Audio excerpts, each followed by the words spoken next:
All right, welcome back, everybody. Another episode on the books here.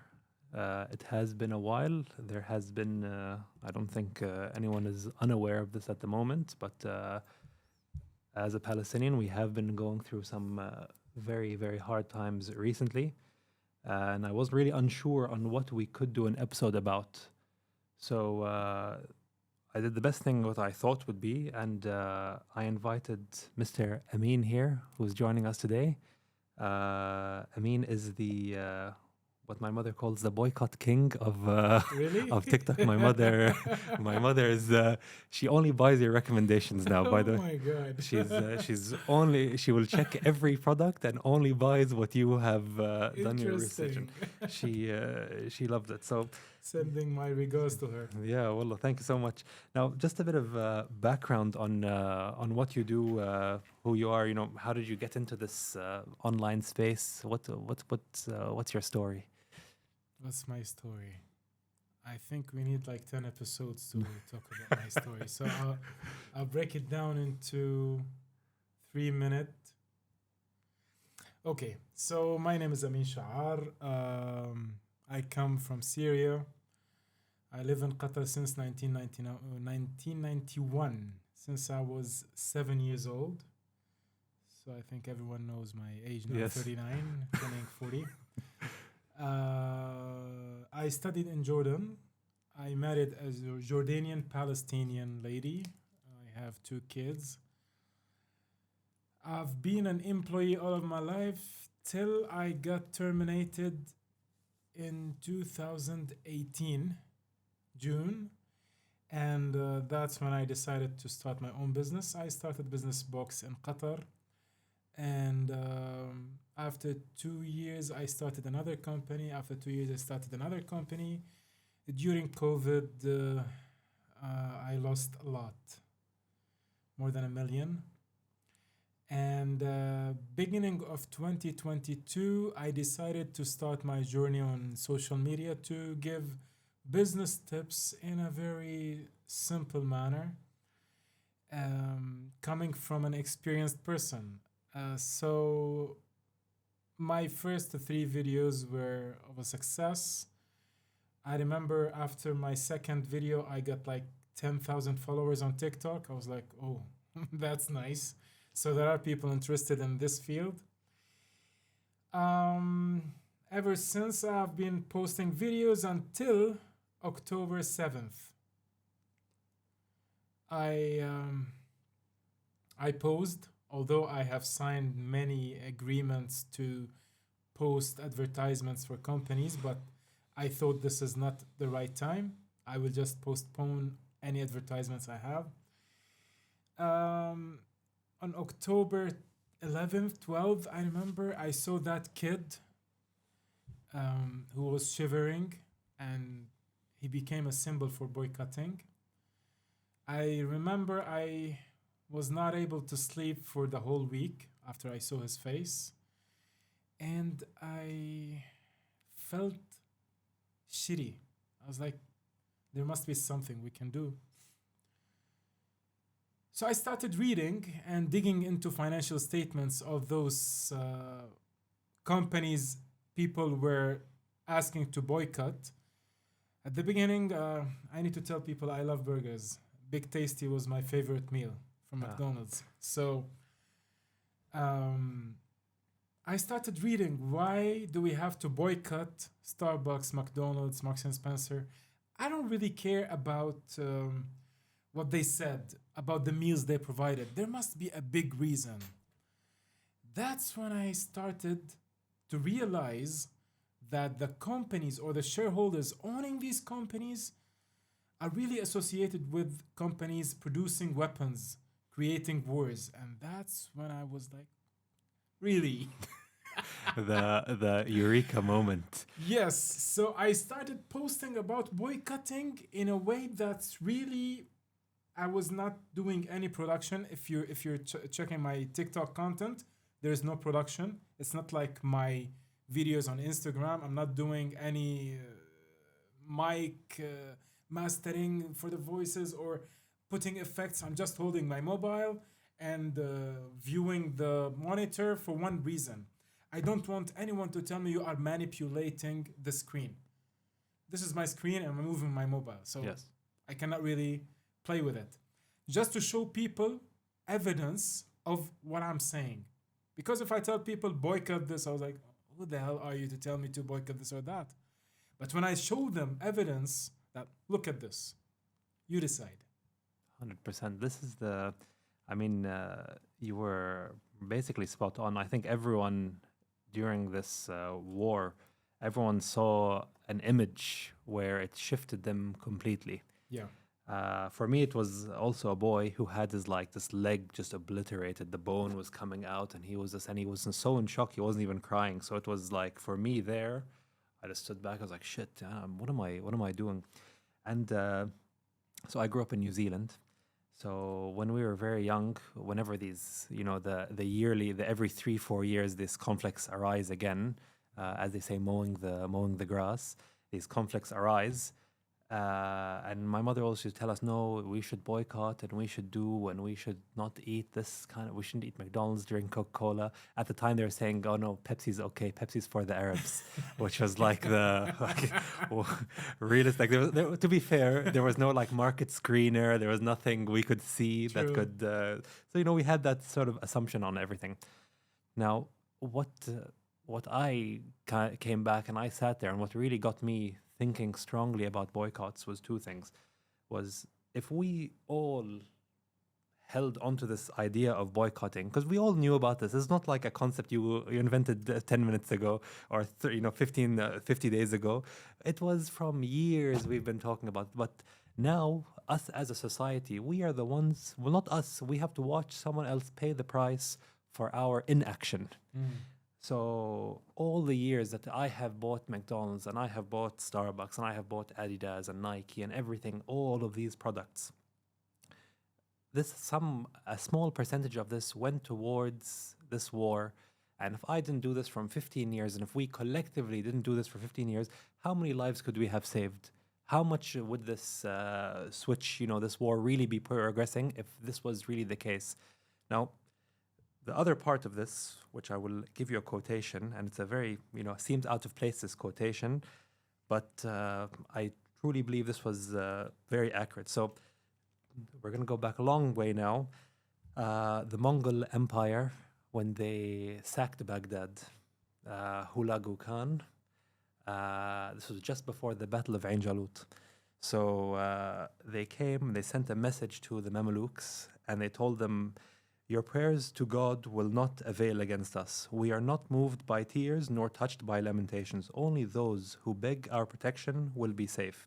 Now, the real key point to this is we are not moved by tears nor touched by lamentation. So, in the sense that this is what I looked at like, man, this is what all these leaders, I don't know what more war crime you can show to these people, what more atrocities you could see. If I'm not the only one who struggles sleeping at night, there's millions, billions of people. But these governments, these corporations who just see us as how much can they pull from us, they only understand one thing. They understand bottom line and money. So I decided the other day, well, from the beginning of this, that my money is a privilege. True.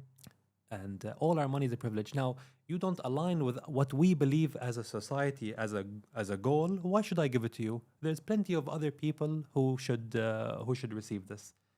I don't know if you have anything to add to that. Please. That's definitely the right thing to say. It's all about the money in your pocket. Yes. To which pocket they're going to. Yes. That's It's a very simple equation. Yeah, it's dollars in, dollars out. Yeah. Realistic to all these people. And it really makes me laugh. Those so-called leaders or so-called Arab traders who are talking about local economies, that people like me are ruining the local economy. Really? From someone who's trying to convince people to buy the local product, I'm ruining the economy? this is by far this is like the evil incarnate when they discuss Yes. this. And when you started digging, and it really sparked my excitement to start digging as well.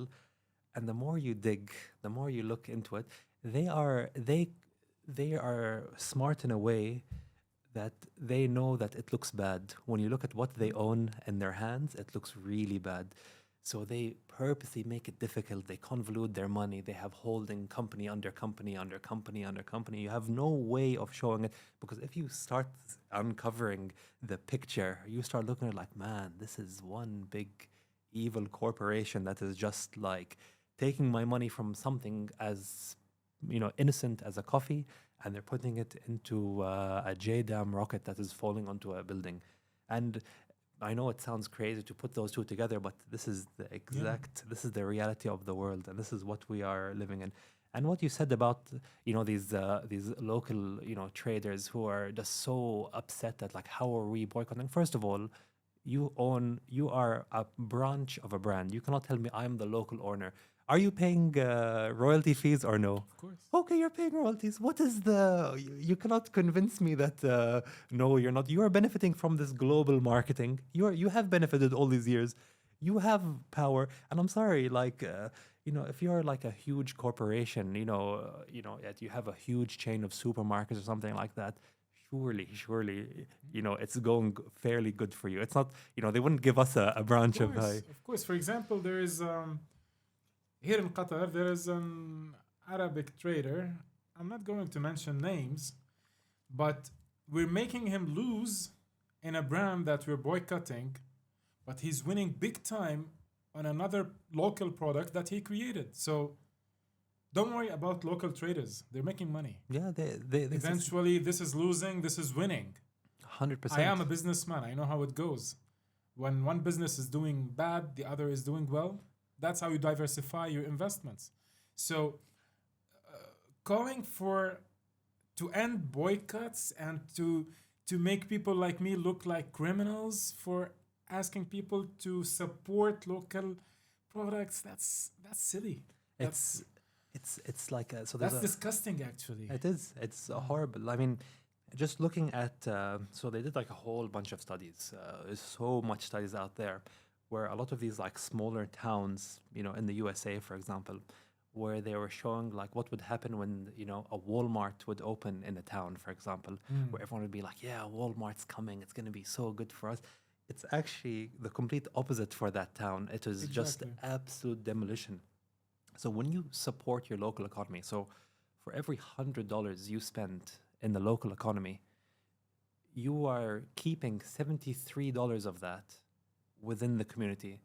Which for me, if I look at it like, I spend $100 at your store, you spend $100 at the guy next to you. There'll be some going out, from materials. We don't produce everything in this country, but a very, very small percentage of that going out. As soon as we start doing, oh, I don't want, like Arabic or Qatari laundry detergent is not the same as Persil. Like, get over it. What are you talking about? You don't even use the right amount of Persil anyway. Like, you don't even wash your But clothes come on, properly. 30, 40 years ago, we were washing with hands. Yani. Yeah. They're We like, did oh, not it's not have the the same. privilege to wash with Tide and Ariel and Yeah. Persil. And And it's like, so instead of taking that $100, you take out 60 of those dollars and you take it outside of you. For me, I'm just looking at that like these numbers now, like, man, so we are taking all, like, we work very, very hard to take our money and send it outside into some company that is eventually going to drop a bomb on some 4-year-olds. And there's a lot of, when we there is are, an interesting information I'm gonna tell yeah. on this show. It's exclusive. I haven't even yet made a video in my Oh, here we go. TikTok. Yes. If you look at inflation rate starting 90s, check it out. When you're bored, just go to check the inflation rate since 1995 till now. You will see that inflation rate is going high in a particular country when those investments are increasing, the franchises like McDonald's, BK. Here in Qatar, if you go back in time, we did not really have that much of franchises. In Jordan, it was 1995 when they started. So 1995 was the golden year for them to start attacking the Middle East. And that's when inflation rates started to Correct. increase. That's when currency started losing value. So that gives you an indicator that when foreign investments attacked our economy, currency is no longer having its own original value. خلاص, we're losing value. So the $100 you have now, after 10 years, it's not really $100. It's like 40.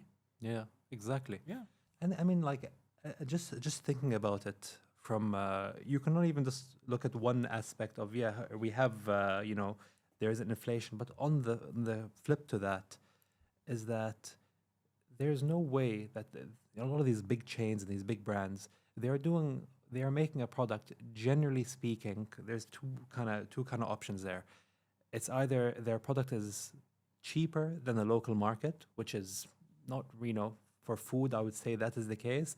But, for other things like detergents and chemicals and things like that, and, things that are consumable, they are more expensive than local market. Now, with the food aspect of things, you have to think of it like for them to sell this burger or whatever it is cheaper than the guy who owns the shop, they must be doing something with that meat. They must be doing something with their recipe.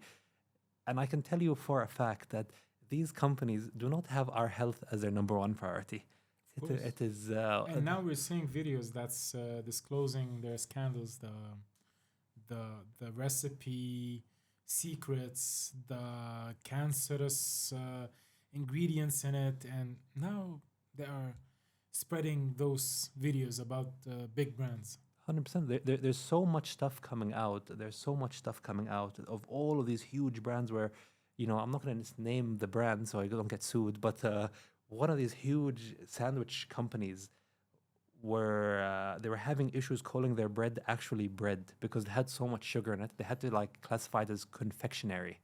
So again, they do not have our best options, man. When you go to the guy down the road, he is part of your community. It is in his best interest to serve you a product because he is dealing with you every day. I'm sorry, but if you don't like the shawarma from your guy, you tell the guy in his face, like, this is, what the hell are you doing? You've changed your recipe. Even here, there's because the social scene is very small. So one of the very famous knafe places here changed his cheese recipe, and it was like a big drama, and everyone knew about it, and it was informed to the guy. It was, it's all part of that. So you have that control in that market. You're talking to a multi-billion-dollar corporation. They don't care. They're not questioning any of that stuff.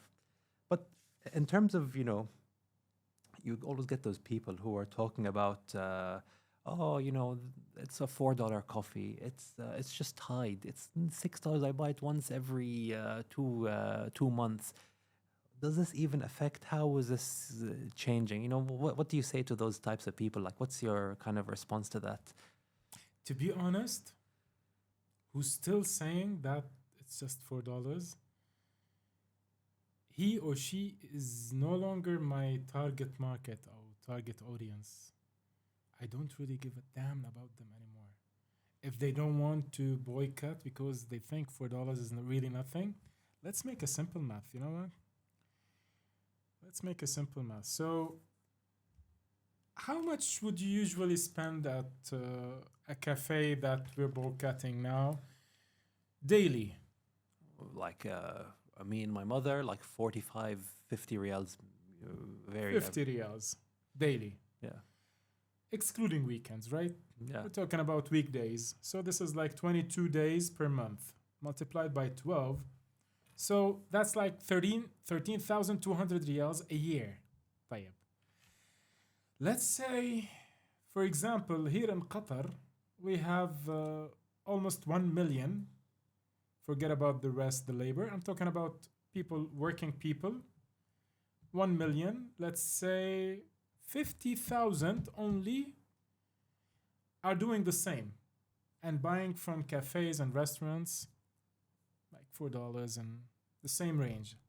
Multiply by 50,000. That's 660 million riyals per year Only from Qatar, which is considered a small country, right? بزقة. Exactly. If we're talking about Saudi Arabia, millions. So, to put it in a simple equation, when I was checking those, I was checking 5 big corporates that we're now boycotting. I checked their financial statements, and I saw the sector, the what is it called, the reporting. It's like the financial reporting based on areas. So from the Middle East, when I summed them up, those 5 companies, they made from the Middle East more than Qatar's annual budget for 2022, $56 billion. Whoa. Only 5 corporates. I'm not talking about other cafes. 5 companies only. More than $56 billion in 2022. More than Qatar's budget for that year, which is World Cup year. A high budget. طيب 60 or 70 billion dollars for those 5 companies. طبعا, let's check others and others and others. We're talking about trillions, not billions actually. So that $4, when you accumulate it. Now, if we tell anyone, I will give you a very easy way to make you make 15,000 riyals a year without any hassle. You would tell, yes, please tell me. Stop buying from any cafe, make your coffee at home. This is like, we just calculated 13,200 riyals. This, huh? Really? Crazy. It makes sense. So don't look at $4 as only $4 in that day. Look at it as per year or 10 years for all the population you're living with. This is insane. I mean, and what you said is like, you don't look at it for 1 year, look at it for 10 years. You know, Yes. if you're talking just Qatar, for example, where we're looking at like 660 million, for example, over 10 years, that's 6 billion. That's riyals. only for coffee. Yeah, that's just one item. I'm not talking about big or burgers or All of that stuff. Yeah. I mean, like, you look at it just in that big scale there. You know, if you just take 10 years, for example, that's 6.6 billion riyals. That is a war effort. You know, if you take like 1% or 10% or whatever percentage, a very minor amount that is going to support this in the end of the day.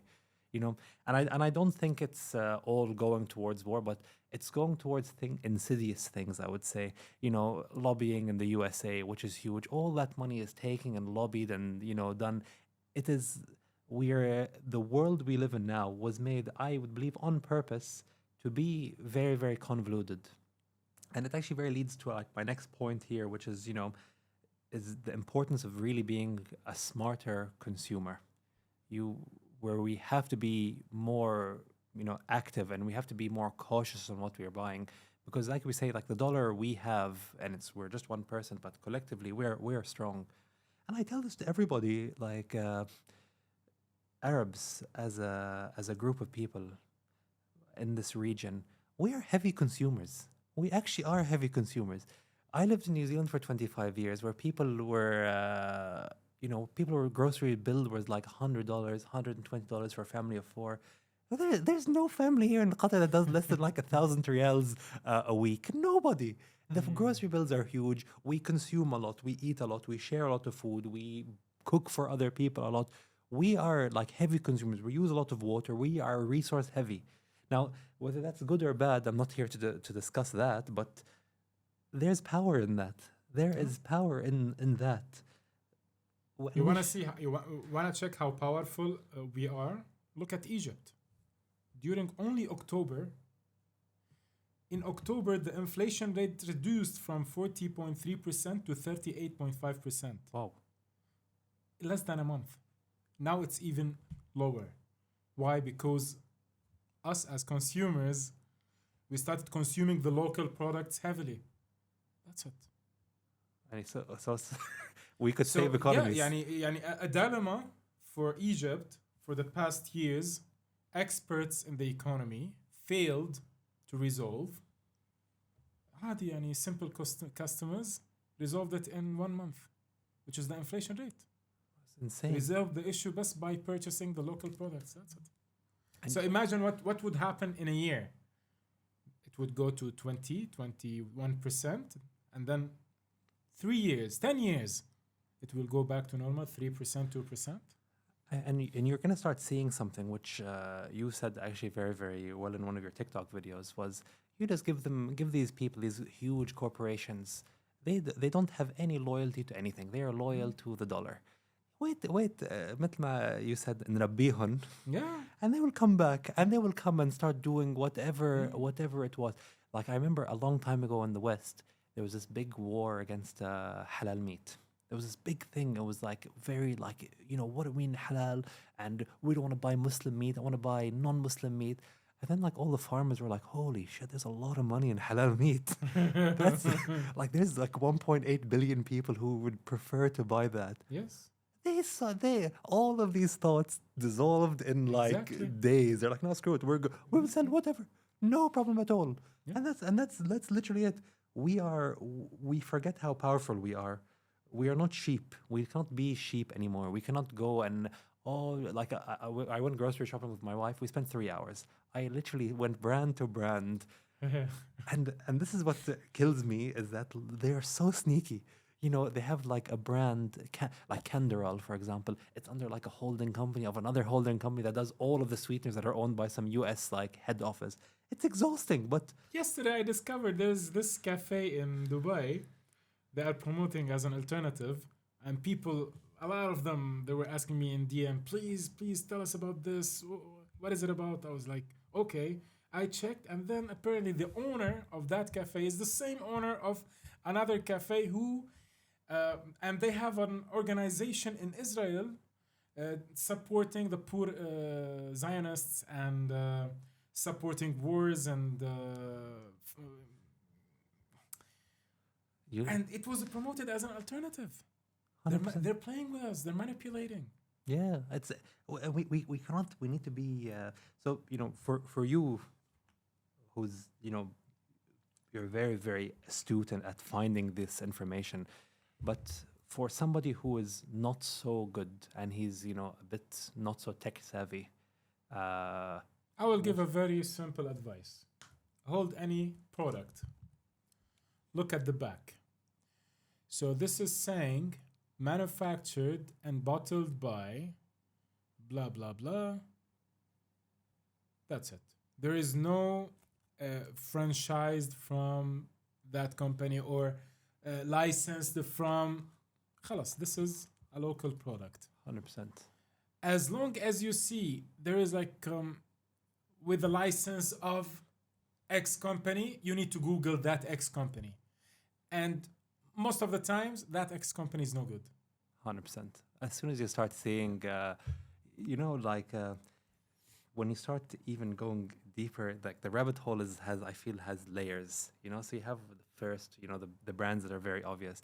Then you start going down one layer and you start seeing the Nestle, Procter & Gamble, Johnson & Johnson, and Unilever and all that stuff, which in themselves are not good. I just feel if you have like 2,000 brands under your umbrella, you're doing something dodgy. There's no one can convince me that you're just a stand-up citizen and I'm just here for the good. If you're going and buying anyone who competes against your products and buying competition and buying IP, because that's what they all do. If you start looking into all these companies, it's not just we're doing and selling brands. No, they buy and sell brands and they buy and sell intellectual property, and then they lobby governments to make high fructose corn syrup legal because it's cheaper for them, and they don't care because they put $100,000 into a guy's pocket, but for them 100,000 is actually it's profitable for them because they also own the companies that produce medicine. Yeah, 100% for cancer, for diabetes. It's like a self-fulfilling the circle. Same owners, and they own the media companies, the news companies, to make whatever they want to convince you big. They own the work company. They own a lot of things. It's like, and the thing is, there is one company that you don't really know who owns it. Vanguard. Yes. It's not a public company. This was my literally next point of... So you see Vanguard buying shares and becoming a major shareholder in almost every brand that we see. If you Google who are the shareholders of Vanguard, they tell you this is a fund, a private fund with a private investor. Who are they? No, Tell me. You cannot know. Is it Rothschild? who Is it knows? the same family who received the Balfour letter in 1917 promising them with the land? You would like you look at like BlackRock, Vanguard, and Fidelity. At least BlackRock is a listed company. You can see who the owners are. You Yeah, you can find out the BlackRock. It's a public company, but State Street's the same. J.P. Morgan, Morgan Yeah. Stanley. But Vanguard, who has shares in all of these? Who are they? No one knows. it's just like this enigma. Yeah. That- And when people ask, why do you really worry about these companies, Vanguard, BlackRock, State Street, Capital Research, Fidelity Management? Because they are the same companies having major shares in the five big defense companies like Boeing, RTX, Lockheed Martin.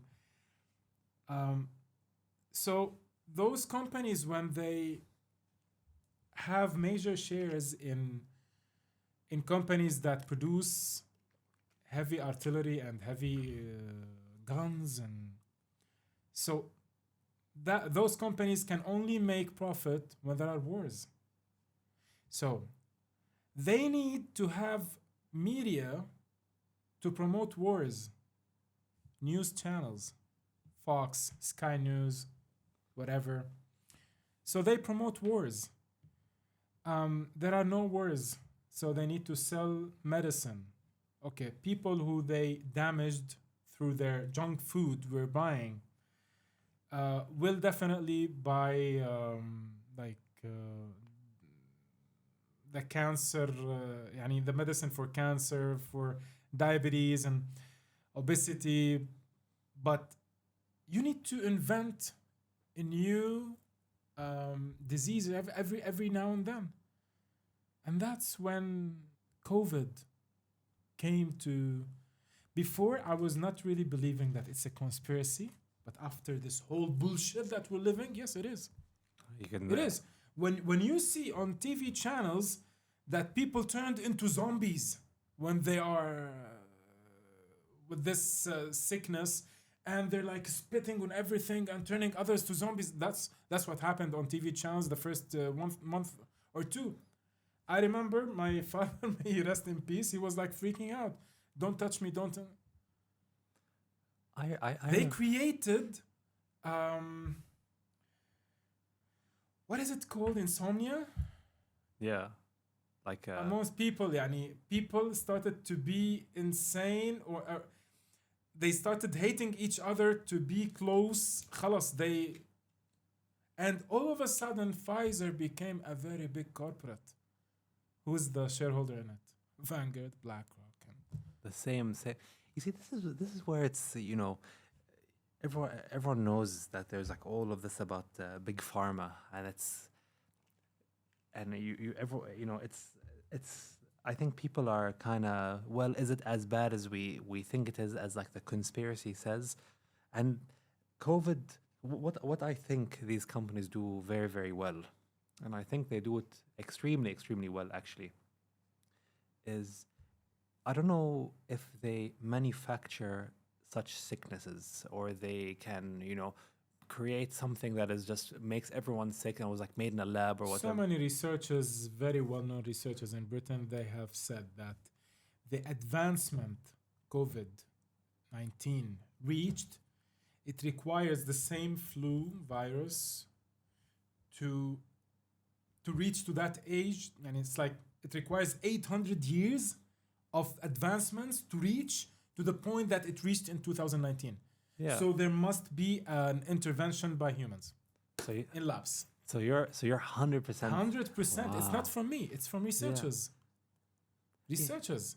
And when they asked that, I forget, it was on Al Jazeera, they asked someone who is with the vaccine, supporting the vaccine. They told him, do you really think that this is a normal virus? Like the shape it is, the form. He said, no, the it's very advanced. We did not expect to have it. He said, so would it be produced in labs? He said, no comment. Oh, so he was kind of scared for his life. Plus, the 3 researchers, PhDs, who got killed, who committed suicide in the beginning of COVID. How? Why? In Russia, China. Yeah, all this like. Come on. You see, that's. I believe there is. There must be some intervention for all that. There must be. I never took any vaccine, by the way. Never. I got infected with COVID 4 times. The beginning, after a year, after a year, after a year. And I didn't turn into zombie. I was just like. It's a flu. It was a tough flu for 2 weeks, but it's flu. You see, so I'll give you like my kind of thought here on this. Whether it was like lab made or it was from some weird like crazy thing they did and it was just some, I don't know what could have happened or where it came from. It's to me it doesn't really bother me what happened to it, but what I see these corporations are very good at doing is they are very good at capitalizing on situations that can happen even things that they cannot control, for example, like earthquakes, tsunamis. They are there just making. They know how to make money out of it. They know how to make money out of it. So whether they are so advanced and they can like create these world-wiping viruses and stuff, they made money, and they make money on the food, and they make money on the treatment, and they make money on every step of this and how this wheel kind of turns. It's like life wheel, it turns. Now, we are complicit to this because we allow this to happen out of convenience. Because they're also smart. They sell it in a very, very nice package. They sell it to you in a very comfortable package. They sell it to you in a package that is like, wow, this is everybody is buying this. Everybody has everybody has an iPhone and everybody has this, that, and whatever it is. You're part of society. You're part of something more. And they can market it not just to I would say that the standard 80% or standard middle class, upper middle class. They control like the lowest the poorest tier of society. They also control maybe a few tiers. I don't think they have very, very good control at the very top. I think they're there, but pseudo rich, you could say. They have full control over that. And they have everyone falling in line, complicit and complacent in whatever needs to happen for them. And I think, for it's been working for so long, but hopefully, at the very, very least, the one thing we can control in our lives, what we put in our mouths, at the very least, we should be able to control that, And you're saying, I saw one of your videos yesterday about Mondelez. And Mondelez has been continuously in the news for being this evil corporate, whether it's like for the seeds or they're controlling like strains of DNA. They want to own certain strains of like seeds or something like that. So they're the only ones who can control this like high yield version of this. It's not even an ethical corporate yet. Yeah, it's so beyond what you can imagine what they're trying to do. It makes you think like what is this like dystopian world we're living in? There is a website called Ethical Corporate or Ethical something. It's a global website in the US, I believe. While I was researching for most of the companies were boycotting, it takes me to that website. So they're calling to boycott that brand for other reasons, not because of Israel. But no. They're calling to boycott because of, as you said, non-ethical ingredients, non-ethical way of production, abusing labor. So the corporates that we call to boycott are not angels. Yeah. They're evil. Yeah, they're literally we're not evil. really. We're doing society a good favor, a very big favor, by ending the dominance of such corporates. Yeah, 100%. Yeah.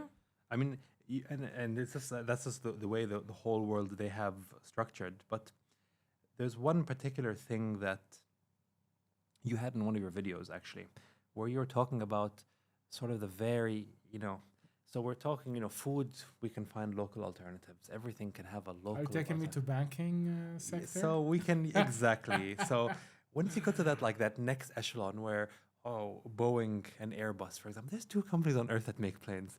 And like, let's be real here. I don't think any of us are going to figure out how to make a plane in the next course. like 20 Yeah. years. You know, they took the brightest minds of the entire world. They put them in one place. They threw like $200 billion onto them and like open-ended testing. And they created these two companies that make aircrafts. Very, very same as like Visa and MasterCard. You know, like, can you imagine just how big Visa and MasterCard is? If every transaction, I laughed at myself today. I was carefully buying products that are local products, and when I went to the cashier, I was like, and then there is a percentage going to Visa now. Listen, the financial sector, we can't really compete. Yani what Visa and MasterCard did globally, Amex cannot even do. American Express. exactly. Right? So American Express is a very big corporate and they're not able to compete with Visa and MasterCard. And they have better lounges. Exactly. So what we can do is gradually killing the snake heads. It has so many heads. When we start with consumables and things that go to the bathroom, trust me, we will create a huge damage on their economy. I know we're talking about everyday's consumables that makes money even more than what Boeing can make. Look at the financial statements. This is not coming from me. If you compare, for example, Nestle net profit amongst the years with Boeing, Nestle. That's insane, though. So if we kill those dominating corporates and start relying on our local products, their pocket will reduce by at least 50%. Here in Qatar, they started this initiative, Himyan. Oh, I saw that. Yes. It's a very lovely move. يعني I live in Qatar since 1991. I consider myself one of the nationals, not one of the residents. Even my father, he's buried in here, and it was in his. And he said, "I want to be buried in here." So when I'm seeing how Qatar is achieving, they are doing things that, this initiative is only in Turkey and Qatar. You see it in other countries. However, it's connected with Visa or MasterCard. Qatar created the whole module. It's not connected with anything. However, it's local. Himyan. It will take them years, maybe tens of years, to have connections with companies outside Qatar and malls and brands and airports, lounges. It will take them a lot of time to do this. So it doesn't come by night. لأنه Visa and MasterCard, it took them tens of years to reach where they reached. Can we boycott Visa and MasterCard at the moment? Locally, yes, you can. Go get Himyan. Globally, no, you cannot. If you're buying a ticket from a website, you will use Visa or MasterCard. The craziest thing, by the way, of what you said is I first of all 100% agree and do use the local alternative, because realistically, if we're lucky here, we have a local alternative. Instead of you using Visa for all of your transactions every day, Yes. okay, the one month a year you're out, خلاص, okay, Exactly. no problem. But 11 other months you're fine. Exactly. So you've cut that head off there completely. And what is even crazier, I'll tell you a funny story. Go ahead. Do you know that QIB, Qatar Islamic Bank, who created Himyan, they have Vanguard on their shareholders? No way. Below 1%, I swear. They have like 0.8, 0.9%. It's a listed company and they cannot really reject any investor. You cannot. Because the stocks are owned by investors. So if I own 1% in QIB and I sell it to BlackRock, no one can stop me. So when I saw that, I was like, what? Really? Al Mara'i in Saudi Arabia, they have like 0.8 8-9% of either Vanguard or BlackRock. I don't remember. But this is not an indicator to boycott your local Yes. company. It's a listed company. It's a huge, even Jarir. Tamam? What you can do is, yani at least when you're paying 100, 99 is going to your country. One is going to that idiot. So instead of using the foreign alternative to give them 100% of your money, give them 1% of your money. And this is like the best part of Vanguard only got so big is because we were always for the last 30, 50 years, whatever, giving them 100% of everything we are doing. True. So, okay, we start from today. We start giving them, instead of them making, $20 per transaction, now they're making, point 20 cents out of a transaction. And that accumulates. And what that starts doing is, the pool of money Vanguard starts to work with starts becoming, instead of having this huge bucket, their bucket becomes very, very small. Yes. And then start looking into it like, shit, why, like these guys, they're not buying for any of my stuff anyway. I'm okay. As soon as I buy into it, the company's basically like, the company starts becoming useless. They're not buying anything that I have. Okay, we'll invest somewhere where our dollar is more welcome. They'll keep investing in the USA, which for me, fantastic, no problem. Great. But, the businessmen, they should start making mergers, big mergers and acquisitions. يعني هلا when you see a company like Nestle owning more than how many brands? 500, 1,000 brands? Something like that, yeah. Products. So when you see a corporate like this having all of these products under it, you start questioning yourself, how? Well, they do have a mentality that we don't. For us, if you talk to any businessman, most of them in the Middle East, they would prefer to have the success all to himself. Yeah. Like even, and you see it on annual events when he says, you, only you. The one Talk man. about the team, man. Hey, by the way, we have this concept. We don't like to build legacy. We are very against building like long term, like. This is what I'm trying to explain. So when these big corporates combine and they become under one brand, that big company will become even bigger than Nestle. Or look at Al-Mara'i. When you look at Al-Mara'i, it's a huge. Nadek is huge. Humongous. And they bought Asafi. That it was under Danone. They bought it. Asafi under Nadek. So when you look at Saudi companies, what they achieved a lot. You see a lot of so many products under one brand. And this is my point. Here now we are seeing it with Baladna. They started with this, but it's not really the ideal scenario. And for me, if I look at it, for example, Baladna with 2-3 companies, they should merge and to acquire more products, to have one big corporate owning 500 products. خلاص. When you see, let's say Rayyan, خلاص, this is your local company. Any product is safe. خلاص.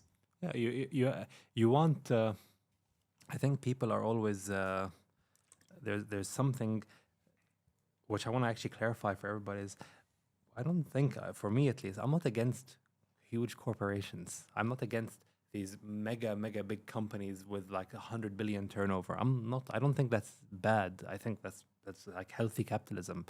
What I am against though is that these ultra mega corporations having some vested interest where the vested interest is my people dying. That is what I'm against.